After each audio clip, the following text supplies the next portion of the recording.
Wala akong entitlement sa sarili ko na I'm an influencer, I'm sikat, I'm famous.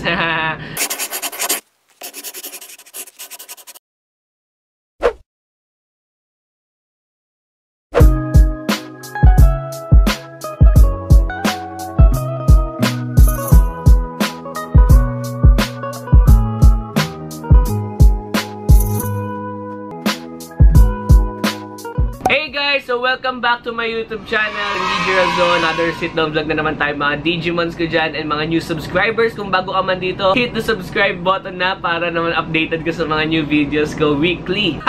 Wow! Punta na tayo dito sa ating Ask DG na part 3. Part 3 na tayo dahil meron na tayo part 1 and part 2 na nasa description box below. So check it out. Ang dami na naman tanong, kailangan ko sagutin. Medyo finilter ko na siya. Mga common questions like age, anong camera mo, saan ka nakatira, ewan ko ba ulit. Yung iba deep, sobrang deep. Nakakatuwa na ang active nyo pagdating ko sa Ask DG. Ayo ha. Ito na nga, sisimulan na natin. Let's go!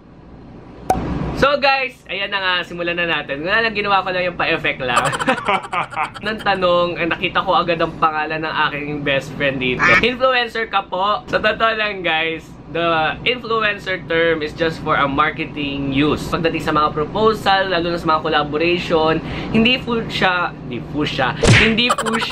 for entitlement, just for a marketing term. So next question, pag nakita mo friend mo na nag-cheat, would tell that friend to stop or wag na makialam? It's better to advise them na please stop. Karma's a bitch. Bakit ka mag-cheat? And I know it's actually a decision kasi yung pag-cheat. So, bahala sila dyan. Kung gusto nila makarma, pagpatuloy nila. Kung ayaw nila, diba? Parang respect na lang dun sa ka-relationship nila or sa dinidate nila. Bakit di po kayo nagre-reply sa mga DMs kuya? Hindi naman kasi kailangan lahat i-entertain ko. Nakakapagod yun kung everyday na umabot kayo ng 100 messages doon, nagpapapansin.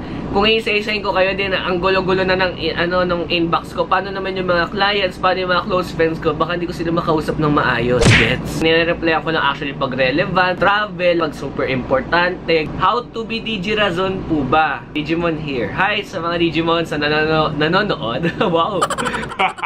Kasi kayo magiging ako. There's something different in all of us. All of us is unique. Hirap yun kasi syempre marami rin akong pinagdaan ng struggles in life. Gusto mo ba makuha yun? Akala mo lang masaya, minsan akala nyo lang maganda yung buhay ng isang tao, pero be the best version of yourself. Bakit pag ma-effort ka sa isang tao, nababaliwala? Eh di wag ka na mag-effort ulit. Tao lang talaga siguro na hindi marunong mag-appreciate, ganyan. Medyo iwanan nyo na yun. Don't make time for them na. Paano kung yung best friend mo, iba ang best friend niya at hindi ikaw? How you will handle? Wow! Eh paano kayo naging best friend kung hindi naman kayo mag-best friend? Eh di wag mo siyang wag mo siya ituring na best friend kung hindi ka naman niya best friend. Anong masasabi niyo about pinagtagpo pero hindi itinadhana? Actually, ang dami ko kilalang ganito. Pinagtagpo sila ng panahon, naging sila, pero hindi talaga tinadhana, naghiwalay pa rin, mukha pa rin silang relationship goals, pero at the end of the day, at the end of the relationship, hindi pa rin naging sila. May mga tao talagang nagkakasundo sa una, pero pagdating sa huli, hindi nagkakasundo. Guys, ang dami natin sa mundo na to, sa earth na to, kaya so kahit sa buong Pilipinas, ang dami-dami natin, maghanap ka lang ng isa, okay?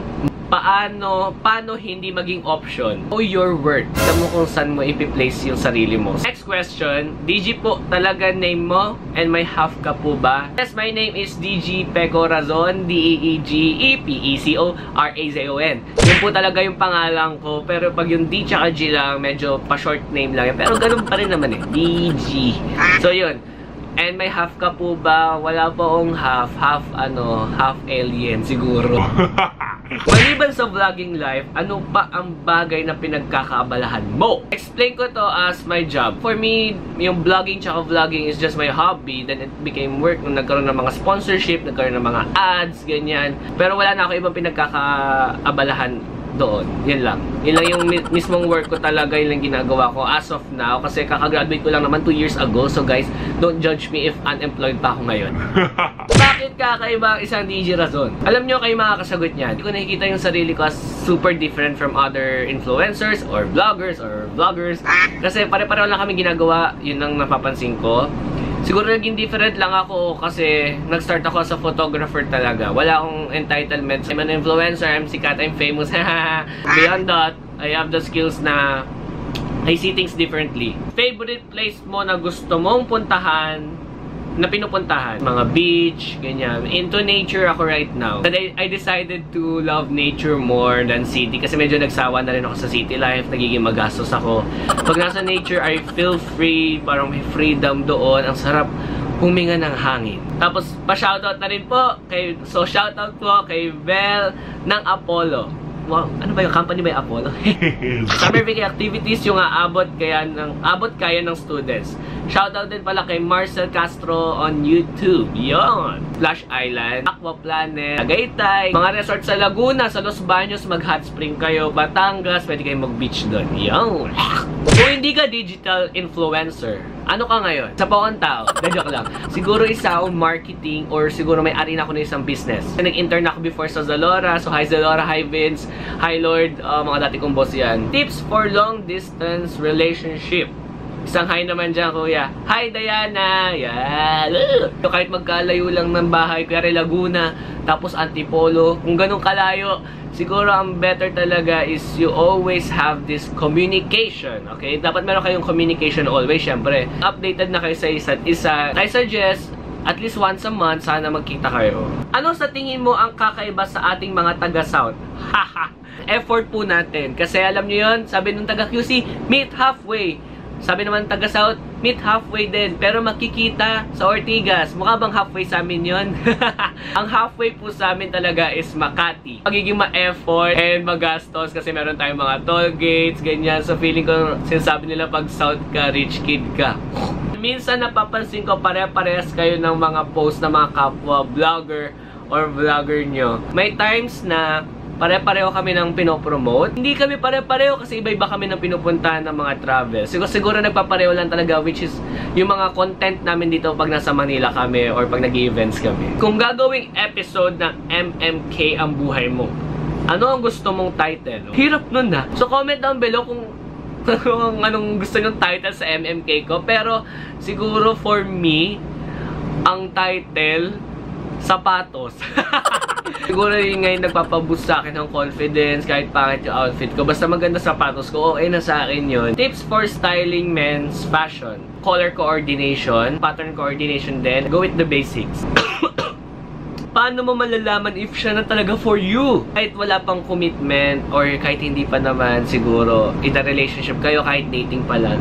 Siguro kung feel mo talaga or feel nyo sa isa't isa na kayo, magiging kayo talaga eh. Siguro sa mga effort na ginagawa niya, commitments niya sa'yo, sa time, but mas madali mag-open up ng problems in general sa friends kesa sa parents. Siguro kasi nahihiya tayo sa mga parents natin. May ganong instances. What can you say about the recent issue kay Kuya Lance? Actually, medyo nakakasad to. When it comes syempre kay Lance din, medyo may mali rin si resort na talagang nilabas niya. Unprofessional for me yun as a brand, as a resort. Sana minessage na lang muna si Lance. Doon naman kay Lance sa side niya, meron din siyang problem kasi kinall out niya tong si resort. Kasi private message na lang. Siguro mas better kung private message pareho, nag-usap na lang, diba? Nasabi patuloy yung about sa aming job, sa ginagawa namin. Very variable siguro nung pagsabi. Ano-ano yung sa tingin mo na cons mo sa vlogging? First of all, hindi pa naman ganun kalaki yung subscribers ko. For me kasi ang dami kong kilala na nag-100,000 na talaga. And I think yun yung parang, for me, legit na YouTuber pag umabot na ng 100k, ganyan. As of now, kahit maliliit yung ibang viewers ko, kahit nasa small community lang yung channel ko, nakakatuwa na nakakapag-share ako ng mga ganito sa inyo and nakakapag-open up ako sa mga viewers, sa mga readers, sa mga watchers, sa mga subscribers, ganyan. For me, it's just a hobby and hindi naman super career mag-YouTube. Well, I'm really fat and I want to have a good body like you, David Gizon, and others have. What to do? Siyempre, love yourself muna. Siguro diet talaga. Diet, yung tamang pagkain. Alam nyo kasi yung pagkain na pang, moderation lang. So, kinokontrol ko siya in moderation, pero nakakain ko naman lahat. Hindi lang talaga ako nagre-rise. And syempre, gym din. Kailangan mo rin talaga magpapawis. Effort talaga na pumunta ka ng gym. Balance eating lang. Next question. You are really nice in person. Medyo magkahay tayo. Lol. How do you handle haters? Usually, hindi ko na pinapansin talaga. Pag may nakita akong pangit na comment, bahala kayo dyan. Bahala kayo dyan. Block na minsan. Have you ever been in a relationship? Seryoso yata yung question ko. No girlfriend since birth po ako. As in, single na mga 22 years. Ay, bala na. Ba't hindi ka nagre-reply sa DM ko sa'yo? Si Chris DM nagre-reply sa akin. Yun nga, nagre-reply lang ako sa mga relevant questions. Sabi niya si Chris DM nagre-reply sa mga DM nyo. Eh di siya kausapin niyo, wag ako. If there is no social media, how would you inspire other people? Hindi naman kailangan ng social media to inspire other people. Ano ba? You can inspire each other sa mga friends nyo, sa community nyo, ganyan. Siguro kung ako ma-inspire ko yung mga classmates ko, mga kilala ko, mga co-workmates ko, or what? What if nahuli mo ang dinidate mo na may karelasyon na pala? Eh di stop nyo na yung date, iyan mo na siya, walayo mo na siya, tanongin mo siya kung siya masaya. Kung masaya siya sa'yo, di pinili mo siya. Pero pag hindi na siya masaya sa'yo, or talagang pang-rebound ka lang, huwag ka na makipag-date, sayang time. Hi DG, what are the different sacrifices you did just to get where you are right now? Marami actually. Number 1 na sinacrifice ko is time. Hindi ko talaga alam kung magiging effective ako as a vlogger. Pang matagalan, ganyan. Kasi kakagraduate ko lang last 2 years ago. 3 years na, my God. Which is, nung kinuha ko yung opportunity, nag-take risk talaga ako. So, mag-take risk ka talaga kung gusto mo talagang pasukin yung industry na to. If bibigyan ka ng chance na baguhin yung mali mo, anong pagbabago yung gagawin mo? Puro mali ko na I trusted the wrong friends. But still, I'm thankful. What are your thoughts about this so-called self-proclaimed influencer? Siyempre, sa una, nakaka-proud yun. Naramdaman ko yan. To be honest, I will be honest.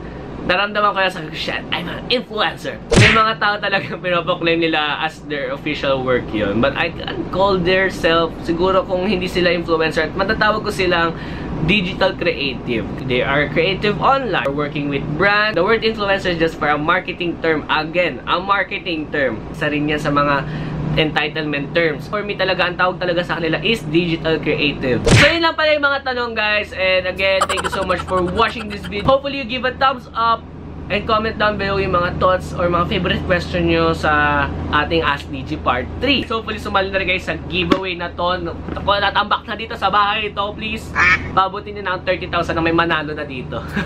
And see you soon! Bye-bye!